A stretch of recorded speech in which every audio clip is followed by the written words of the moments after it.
ऐसे ही एक बहुत बड़ा कोई हाल बना हुआ है। आपका तो बहुत छोटा सा है, कहीं और की बात कर रहा हूं। बहुत बड़ा हाल है और उसमें दरवाजे कितने हैं?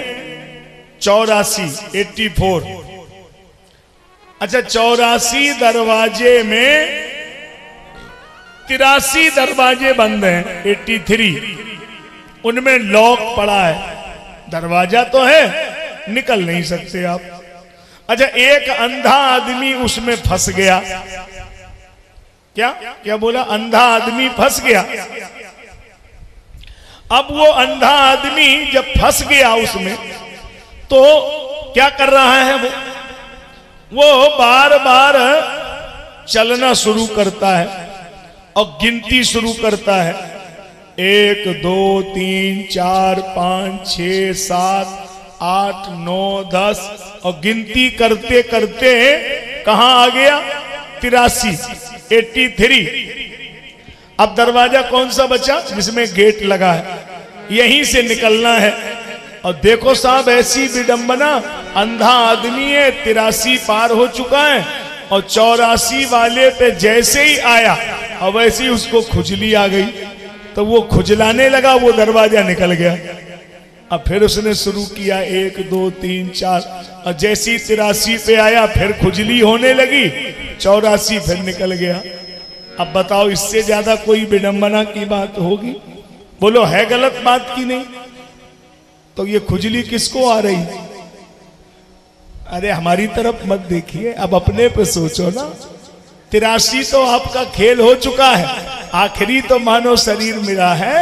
84 लाख योनियों में भटक के ही तो मिला है और इसमें भी आपको अगर खुजली हो गई, बेटा बेटी परिवार मकान दुकान, तो ये भी निकल जाएगा। फिर इसी में भटकते रहो, आकर 4,84,000। अब और कोई तरीका नहीं, यही एक साधन का धाम है, इसी से आप बच सकते हैं। अन्य कोई शरीर नहीं है जो आपको परमात्मा तक पहुंचा दे। इसमें है, इसमें बिल्कुल तय है। लेकिन खुजली ना पड़े तो, अब वो खुजली आएगी दरवाजा निकल जाएगा। तो आप जब तक संभल पाते हैं तब तक आप यही सोचते रहते अभी क्या करना, अभी बेटे की शादी, फिर बेटी की शादी, फिर नाती हो जाए, फिर नाती की शादी, आखिरी में भजन करेंगे। अरे आखिरी होगी तब ना, अब बीच में ही अगर गेम पूरा हो गया तो क्या होगा? इसलिए यही गड़बड़ हो जा रहा है। तो अब प्रभु जरा ये भी बात बता दीजिए कि ये माता के गर्भ में कैसे रह जाता है। अब ये भी बड़ी कठिन बात सुन लो। आप देखो कितनी बातें पुराण ने लिख दी। आप सोचिए कि मेडिकल साइंस जहां नहीं पहुंच सकता, अब पुराण ने बिल्कुल सटीक उसको लिखा। कर्मणा दैव नेत्रेणो जंतुर्देहो पपत्तये स्त्रिया प्रविष्ट उदरम पुंसो रेता कणास्त्रिया। माता और पिता दोनों के संसर्ग से, कर्म के द्वारा, प्रकृति पुरुष के संयोग से जीव माता के गर्भ में प्रवेश करता है। कललम त्वेक रात्रेण पंचरात्रेण बुधबुधम। और जब माता के गर्भ में 12 घंटे रहेगा तो ये कलल बन जाता है, सलिल हो जाता है। पंचरात्रेण बुधबुधम, और 5 रातें रहेगा तो बलबूला के आकार का होगा। दशा है न तु कर कंधु, जब 10 रातें रहेगा तो बेर की गुठली जितना इसका वजन होगा। मासेन तू सिरो, 1 महीने में सबसे पहले सिर निकलता है। द्वाभ्याम बाह्यंग्या अंग विग्रह, दूसरे महीने में हाथ पैर आंख नाक कान मुंह बन जाता है। नखलोमास्ति चर्माणि लिंगश्छिद्रो भवस्त्र भी, तीसरे महीने में नाखून रोए स्त्री पुरुष का चिन्हादि बन जाता है। चतुर्भी धातवा सप्तई, चौथे महीने में 7 धातुएं बलिष्ठ हो जाती हैं। पंचभी क्षुत्रियत भवा, 5वें में प्राणी नामा काम करने लगता है। षड्भी जरायुड़ा बीता कुक्षौ ब्राह्म इति दक्षिणे, 6वें महीने में ये जीव माता की दाहिनी कुक्षा में झिल्ली से लिपट के घूमने लगता है। इसे भूख लगती है, प्यास लगती है, और माता की काल कोठरी में बंद एक ही बात कहता है कि एक बार इस नरक से निकाल दो, कभी कोई ऐसा कर्म नहीं करूंगा कि फिर माता के गर्भ रूपी नरक में आना पड़े। 9 महीने 10 दिन तक चिल्लाता रहा, और 9 महीने 10 दिन के बाद प्रसूतिका नाम की वायु ने धक्का मारा तो मैया के गर्भ के बाहर गिरा, और जैसी बाहर गिरा तो संसार के चक्कर में पड़ गया। भूमि परत भाधावर पानी, भूमि परत भाधावर पानी,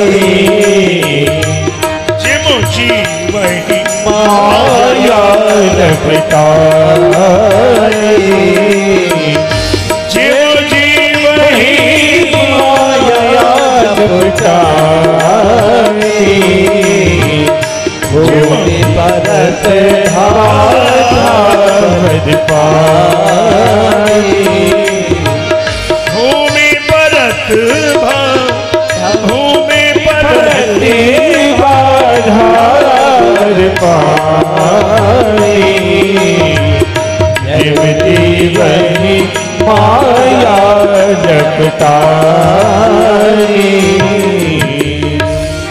जैसे ही संसार के संपर्क में आया, कोई राग नहीं था, कोई द्वेष नहीं था, और दुनिया के संपर्क में आते ही राग द्वेष आ गया। अब आप कहेंगे जन्म लेने वाले बच्चे में क्या राग द्वेष है? अभी तो दुनिया में आया है, इसमें तो कोई राग द्वेष नहीं होना चाहिए। लेकिन आप देख लो, जन्म के बाद भी राग द्वेष है। क्या है? जैसे रोने लगे तो कोई भी ले ले तो चुपेगा नहीं, और माई ले ले तो तुरंत चुप जाएगा। उसे माई का पेट का एहसास है कि ये हम उसको संपर्क का एहसास है ना, माई ले ले तो चुप जाएगा। अच्छा, अब आप देखना, इसका अनुभव करना, 1 महीने 2 महीने में और राग बढ़ेगा। कितना? माई के अलावा अगर दादी ले ले, घर के लोग ले ले तो उन पे भी चुप जाएगा। और साल में 1 साल 1.5 साल में घर वालों को पहचान लेता, और कोई बाहर का लेने लगे तो उसकी गोद में नहीं जाएगा, है ना। तो ये बच्चे में राग होता है ना। और कई बच्चे तो हमने देखा 2.5-3 बरस के होते हैं, तो उनमें ये भी ज्ञान हो जाता है कि अपना क्या है, पराया क्या है।